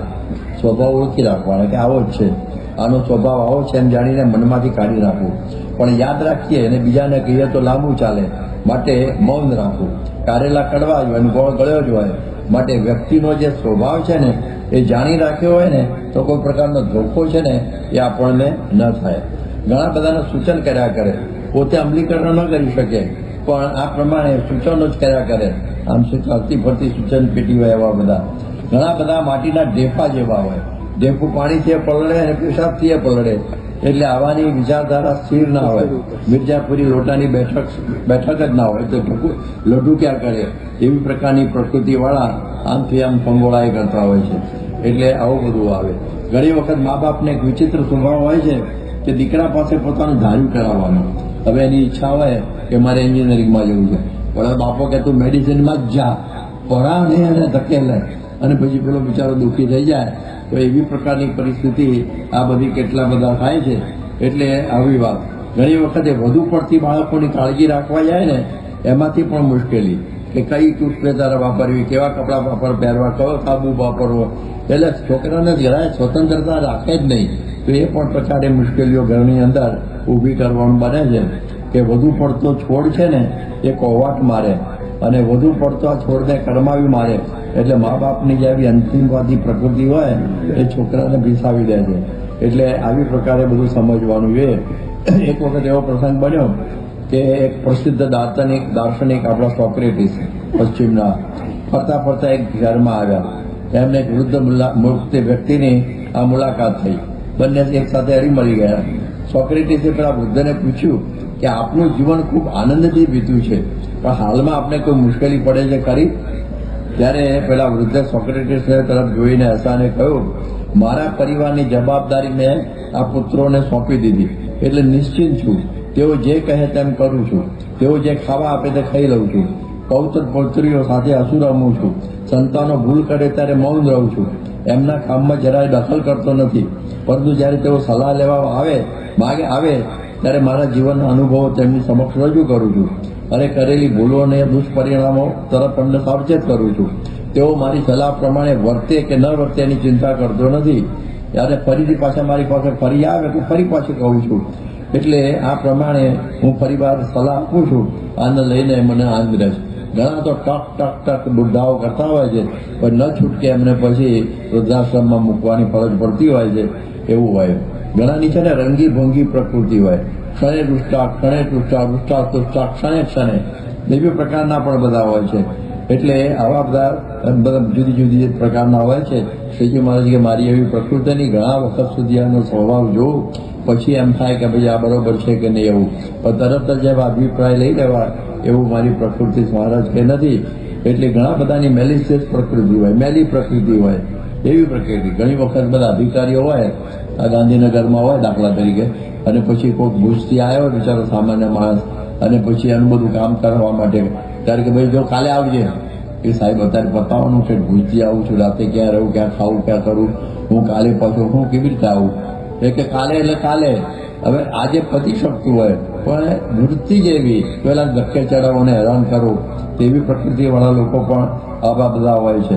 આપણે જોઈએ કે અમેરિકાની અંદર એવી પ્રકૃતિ છે પેરેનોઇયા, એટલે એવરીબડી ઇઝ અગેન્સ્ટ મી, મારાથી બધા મારા વિરુદ્ધમાં છે એવી પ્રકૃતિમાંથી લઘુતા ગ્રંથિ જન્મે છે, અને એમાંથી મુશ્કેલીઓ ઊભી થાય. હવે જોઈએ ને વહેમની પ્રકૃતિ લોકોમાં બહુ હોય છે. વહેમ એટલે વહેમ છે ને આંતરરાષ્ટ્રીય પ્રકૃતિ છે વહેમની. ભારતમાં છે એવું નહીં, બધે જ દેશ પ્રદેશમાં જુદી જુદી પ્રકારના વહેમ હોય છે. અમેરિકામાં છે 13 નંબરનો વહેમ છે, બધાને પાક્કું ખબર હશે. અમેરિકામાં જાય 13 નંબર હોય જ નહીં એપાર્ટમેન્ટ. 12 ને સીધો 12 અને પછી 14, તો 13 નંબર વચ્ચે રાખે જ નહીં, કારણ કે એમાં જે રહે મળ્યો જ સમજે એમ સમજે છે લોકો. એટલે આવું મોટું કહેવાય ને બુદ્ધિશાળી શહેર છે, બુદ્ધિશાળી પ્રજા છે, તો આવી વહેમેલી પ્રજા આજની તારીખે પણ છે. પછી આ તમે જુઓ એરલાઇન્સની અંદર 13 નંબરની સીટ જ જોવા ના મળે. જાપાનમાં 4 નંબરનો નંબર અપશુકનિયાળ ગણાયો છે. આપણા ભારતમાં પહેલા વિધવા સ્વામી મળે તો અપશુકન કરતા હતા. પછી અમુક વારે મુસાફરી ન થાય, અમુક મકાનમાં ભૂત છે એટલે ન ખરીદાય, એવી બધી ઘણી પ્રકારની પરિસ્થિતિ કે ભાઈ આ બારણું છે બરોબર નથી એટલે પેલા આવ્યા વાસ્તુવાળા એ પાછા ફેરવા આવે ને કેટલા પૈસા અંદર નાખી દેવાના થાય. એટલે વહેમનું કોઈ ઓસડ નથી હોતું, પરંતુ જેને ભગવાનનો દ્રઢ આશરો થયો છે એને કોઈ વહેમ નડતો નથી. એટલે મહારાજે આવા બધા અંધશ્રદ્ધા, વહેમ, વ્યસન વહેમ બધા બધું છોડાવ્યા. એવી રીતે એમને આ પ્રકારે આ સમાજ ઉપર બહુ મોટો ઉપકાર કરેલો. ફ્રોઝન થોટ્સ નામના એક સામયિકમાં અધીર્યા પ્રકૃતિની એક વાત સમજાવી. અધીર્યા પ્રકૃતિ હોય ને, અધીર્યો હોય એને આ પ્રમાણે એવું હોય, હવે લિફ્ટનું બટન આપણે દબાવ્યું બરોબર છે, હવે લિફ્ટ પાછી આવવાની જ છે ને, લિફ્ટ તો દબાવી એટલે આવવાની હોય, પણ ત્યાં આગળ ને જાડી ખખડાવ્યા કરે, ઉપર નીચે જોયા કરે આવી કે નહીં, આમ ફરી બટન દબાવે એટલે આવવાની તો હતી લિફ્ટ. એ સ્ટ્રેસ આવી ગઈ પણ સ્ટ્રેસફુલ સક્સેસ કહેવાય. સ્ટ્રેસફુલ એટલે કે આ રગવાટ ભરી સફળતા હોય અને બીજી શાંતિથી ઊભી રહે વ્યક્તિ કે આવી દબાવી એટલે લિફ્ટ આવવાની જ છે. પણ આવી પ્રકૃતિ બધી હોય એટલે ઘણી વખત આવું બધું થાય. હવે ઘણી વખત લિફ્ટ આગળ છે ને માણસો બહુ ધમાલ કરે, ઝઘડો કરે, હજી લિફ્ટ આવીને આમ નહીં પેલો એટલે એક મકાન માલિકે બહુ બધો ફ્લેટ આખો અંકુલનો માલિક એને બહુ સરસ કર્યું. એક પૂર્ણ કદનો અરીસો છે ને લિફ્ટ આગળ મૂકી દીધો, પૂર્ણ કદનો અરીસો. એટલે પછી જોયા જ કરે લોકો, ઝઘડવાનું બંધ થઈ જાય. એનું પોતાનું સ્વરૂપ જોયા ને એમાં આવું બધું થાય. એટલે આવી પરિસ્થિતિ પણ બધી હોય છે. આપણે યોગી બાપા પ્રમુખ સાહેબ કહેતા કે રાત્રે દૂધમાં મેળવા નાખ્યા પછી કલાકે આંગળી ફેરવીએ તો દહીં ના થાય, સંપોદા થઈ જાય. એટલે એમાં પણ જરા વિવેક જોઈએ. અને સ્વામી ઘણી વખત બોલે છે ને કે ભાઈ અમે આવ્યા સાધુ સભા અથવા હરિભક્ત થયા, ક્યારે અમારી બ્રાહ્મણી સ્થિતિ થશે, એકાંતિક ધર્મ ક્યારે સિદ્ધ થશે. અને સ્વામી કહેતા કે સુતારને લાકડું આપ્યું હોય એને મૂળ આવશે ત્યારે ગળી દેશે, પડ્યો રહે દરબારમાં, ધક્કા ધણીના ખાય, કોઈ દે આવે લહેરમાં તો કામ તરત થઈ જાય. એટલે જરા શાંતિ રાખવાની. અધીર્યા પ્રકૃતિની બધું માથાકૂટ છે અને એમાં હેરાનગતિનો પાર નથી. એટલે આ પ્રકારે ઉતાવળીનો અધીરાપણું આ યુગના બહુ મોટા પેલા રોગ છે. ગુણાતીતાનંદ સ્વામી વખતે પણ હવે પ્રસંગ બનેલો કે ચરોતરના 2 પટેલો ગુણાતીતાનંદ સ્વામીનો સત્સંગ કરવા માટે આવેલા અને એવું એમને નક્કી હતું કે આપણને આત્મજ્ઞાન સ્વામી આપે છે, એનાથી બહુ શાંતિ થાય છે. એટલે આત્મજ્ઞાન લેવા માટે 2 જણા ચરોતરના પટેલો આવેલા. એમને તમાકુ રાખેલી અને દીકરાને કહેલું કે તમાકુના ભાવમાં ક્યાં ઉભર થાય તો અમને જણાવજો કાગળ લખીને, એટલે અમે આવીશું. કારણ કે તમને અનુભવ ઓછો હોય એટલે કેવી રીતે ગ્રાહકી સાથે વાત કરવી, બધું પટાવવું એ અમને ફાવે, એટલે અમને પત્ર લખજો એટલે અમે આવી જઈશું, અમે આત્મજ્ઞાન લેવા જઈએ છીએ. એ કે ભલે. અને ત્યાં તો સ્વામી સાથે ત્યાં આવ્યા અને કથા વાર્તા રોજ સાંભળે, બધું થાય. ત્યાં તો પછી છોકરાનો કાગળ આવ્યો, 15 દાડા થયા કે તમારું આત્મજ્ઞાન લેવાઈ ગયું હશે અને અત્યારે જેમ તમાકુ લેવાનું એમ, અને અત્યારે આ તમાકુના ભાવ વધતા જાય છે માટે તમે જલ્દી આવો. તેને સ્વામીને કહ્યું, સ્વામી તમાકુના ભાવ વધતા જાય છે માટે તમે જલ્દી આત્મજ્ઞાન આપો તો અમે ઘેર જતા રહીએ. ત્યાં બેસો ફરી શાંતિ રાખો તો પછી થોડો વખત તમને આત્મજ્ઞાન આપીશું, તમે અત્યારે શાંતિ રાખો. ત્યાં મહિનો થયો, ત્યાં છોકરાનો અર્જન્ટ કાગળ આવ્યો કે તમાકુના ભાવ ફાટતા જાય છે અને તમે નહીં આવો તો બધું આગું પાછું થવાનો સંભવ છે. એટલે એ તરત જ સ્વામી પાસે પહોંચ્યા, સ્વામી અમને ઝડપથી આત્મજ્ઞાન બ્રહ્મજ્ઞાન આપી દો, તમાકુના ભાવ ફાટતા જાય. હવે સ્વામી કહ્યું રાખો ઉભારો, આ બધા બેઠા છે એમને પૂછો, આ બધા સાધુ બધા કે શું કામ આવ્યા છો? ત્યારે એમને તો બ્રહ્મજ્ઞાન મોક્ષ માટે બધા આવ્યા છે અહીંયા આગળ. અને એમને કે એમને પૂછો કેટલા વર્ષથી છે? તો ઘણા 20 વર્ષથી સાધુ થયેલા, જેમ અમે બેઠા 64 વર્ષના તો સાધુમાં એટલે કે આટલા બધા 20 વર્ષથી સાધુ તારે આત્મજ્ઞાન લેવા આવ્યા છે. એમ કરો, આ છે ને આ બધાનો નંબર આવવા દો, પછી તમારો નંબર લાગશે. એક બાજુ તમાકુ સાટવવી છે અને એક બાજુ આત્મજ્ઞાન લેવું છે, એવી અધીરાઈથી આત્મજ્ઞાન મળી જાય નહીં. એટલા માટે આવી બધી પ્રકૃતિ, આવા મોક્ષ માર્ગમાં અધીરાઈ ચાલે નહીં. એ તો બધું થવાનું છે, નક્કી જ છે. આપણને વચન આપ્યું છું કે બાપાએ બધાને એકાંત જગ્યામાં સિદ્ધ થઈ જશે, બ્રહ્મની સ્થિતિ થઈ જશે, પણ આપણે રાહ જોવાની હોય અને આપણી તૈયારી પણ ઓછી હોય અને પછી વાળા ન જોઈએ તો આવું બધું થઈ જાય. એટલા માટે અધીરી આ પ્રકૃતિ હોય ને, પ્રકૃતિ હોય, ખામ અર્થ વગરની અધીરાઈ હોય. એક વખત જુનાગઢની અંદર એવું બન્યું કે ગુણાતીતાનંદ સ્વામી કથા વાર્તા કરતા હતા એમની નિયમ પ્રમાણે, અને ઘીવાળો ઘી વેચવા આવ્યો, એનું ઘી વેચવા આવ્યો છે. અને એ વખત ત્રિકમદાસ કોઠારી હતા, એ ત્યાં મૂળ ડભોઈના વાણિયા ત્રિકમદાસ. હવે એની સાથે બધી વાતચીત થતી હતી અને એ વખતે કહ્યું ભાઈ હવે ઘીનું કરવું હોય તો સ્વામીને પૂછવું તો પડે, ગુણાતીતાનંદ સ્વામીને આ પૂછવું પડે.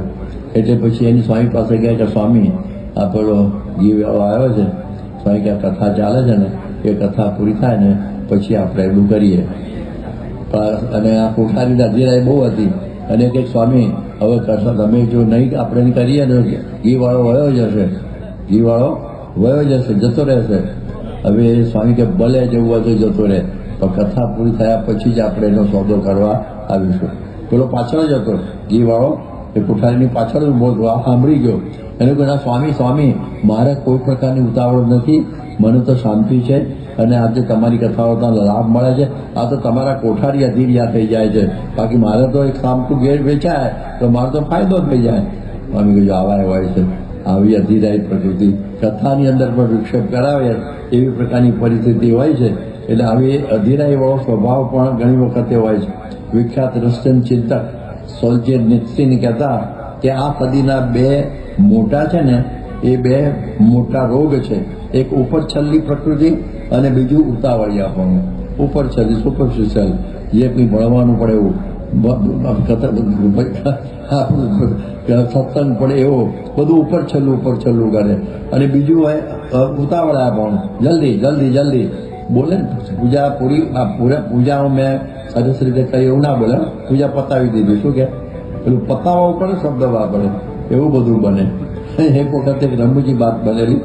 હવે સ્વામી સાથે ફરતા હતા એ વખતે સ્વામીએ વાત કરેલી કે આપણા મૈજડાની અંદર અંબાલાલભાઈ મુખી રહે, એમના દીકરા નંદુભાઈ ગયા ધામમાં કે ક્યાં નહીં થાય, એ અંબાલાલભાઈ મુખી છે ને અંબાલાલના, અને કણભાના એક અંબાલાલ હતા કણભાના, અને એ પણ મૈજડામાં એમના ત્યાં રહેતા હતા, મૈજડા ગામમાં.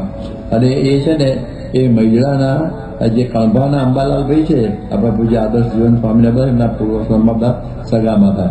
એટલે એ ધામમાં ગયા અને પછી એક આગળ આવ્યો કે ભાઈ મૈજડામાં અંબાલાલભાઈ ધામમાં ગયા છે. તો અમારા સ્વામી કહે ને હકાભાઈની ઉતાવળિયા પ્રકૃતિ, હકા બાપુની પ્રકૃતિ બહુ ઉતાવળિયાની. એટલે એવું સમજ્યા કે પેલા અંબાલાલ મુખી છે ને એ ધામમાં ગયા છે. એટલે એના પ્રમુખ સ્વામીને કહ્યું કે અંબાલાલ મુખી ધામમાં ગયા છે. સ્વામી કહે તો પછી આપણે પત્ર લખવો પડે ને અંબાલાલ મુખી. એટલે અંબાલાલ મુખીના દીકરા છે ને એની ઉપર પત્ર લખ્યો નંદુભાઈ ઉપર કે ભાઈ અંબાલાલભાઈ તમારા પિતાશ્રી ધામમાં પધાર્યા છે, એ તો અક્ષરધામમાં જ બિરાજમાન થઈ ગયા છે, મારે શોક કરવાનો કંઈ હોય જ નહીં. શ્રીજી મારે ગમ્યું ખરું. એટલે આ કાગળ સીધો અંબાલાલના હાથમાં જ આવ્યો. એ તો ક્યારે જ હતા અંબાલાલે આ કાગળ મઢાવ્યો, બે બાજુ અકાભાઈએ થોડું કર્યું ને, પ્રમુખ સ્વામી આખો લખેલો, અને બે બાજુ મઢાવ્યો અને ઘરમાં લટકાયો. અમે પધરામી ગયા ત્યાં શું કહેવાય ચોખાનો દાણાનો ધર્માવ ગળાવા.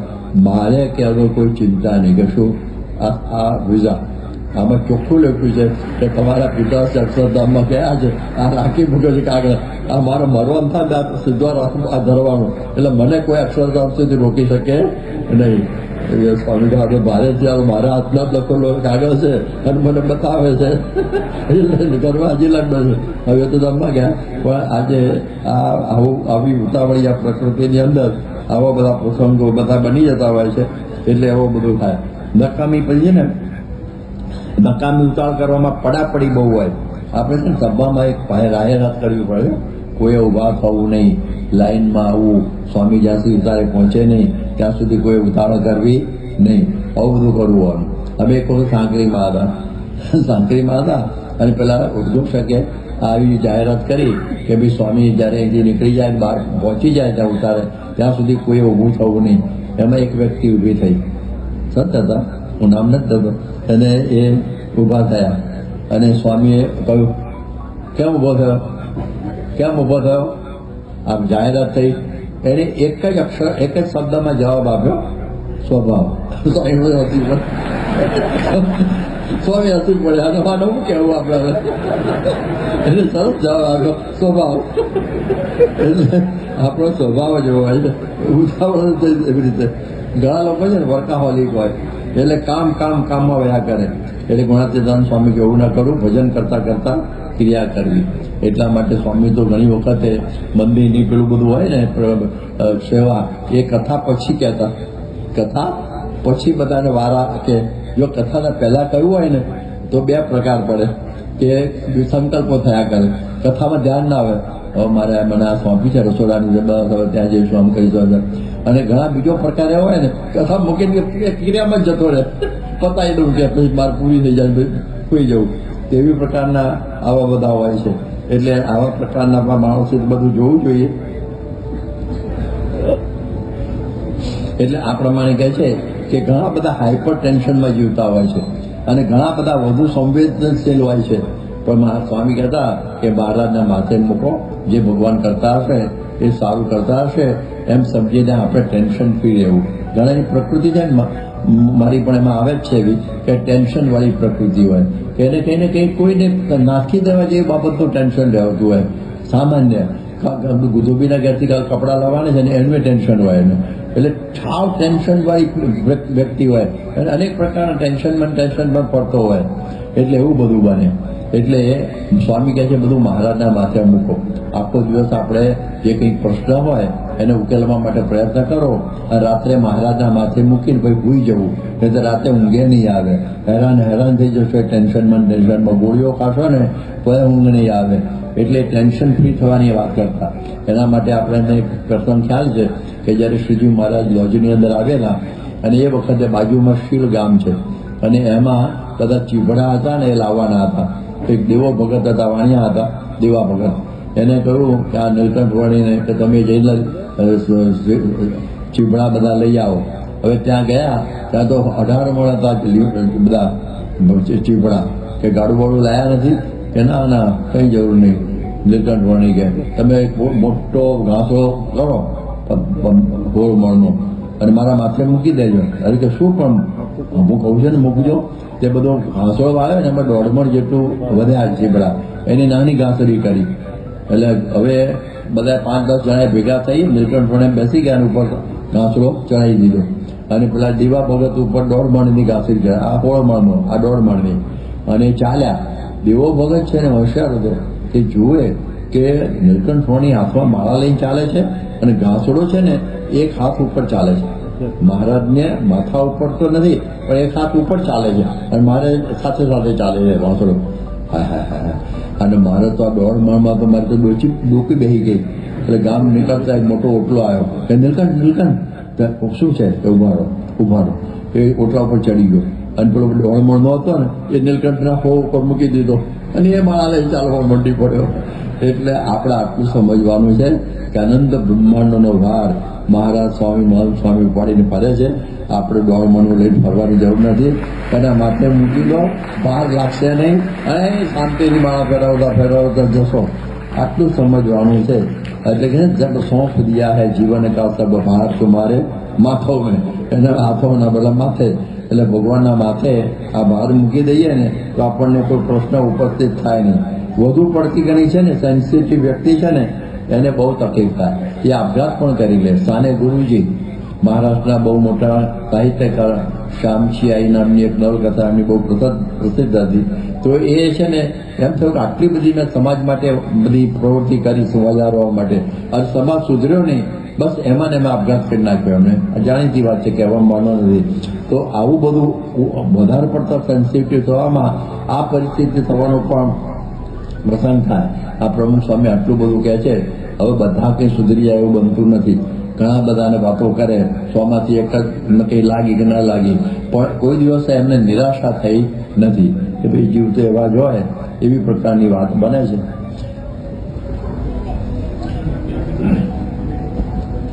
હવે શ્રીજી મહારાજ એક પોતાની વાત કરે છે. હવે ઘણા બધાને સંકલ્પનો મંદવાડ હોય છે, સંકલ્પનો મંદવાડ, જેને કે સાયકિક પ્રોબ્લેમ કહે છે ને, એને મહારાજના વખતનો પ્રસંગ પોતાનો મિશ લઈ અને આપણને સમજાવે છે.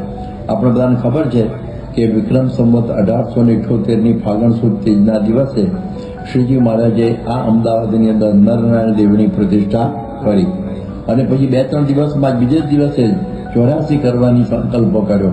અને બહુ લાંબી કથા છે, પણ ન થઈ શકે એવી પ્રકારે આવું કાર્ય એમને સંપન્ન કર્યું અને કાંકરિયા ઉપર જબરજસ્ત 84 થઈ.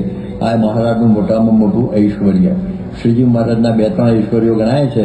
એમાંનું એક આ કે એક જ દિવસના વચ્ચે ગાળાની અંદર, એ તો બહુ લાંબો વિષય છે, એટલો નથી કરતો બધું, કે એમણે આખા બધા આજુબાજુના બધા ગામોના બ્રાહ્મણોની 84 સંપન્ન કરી અને જય જયકાર કરી દીધો. પછી બીજી મહારાજે કહે છે ને જુનાગઢમાં મંદિર કર્યું, એ પણ એમનું એક ઐશ્વર્ય.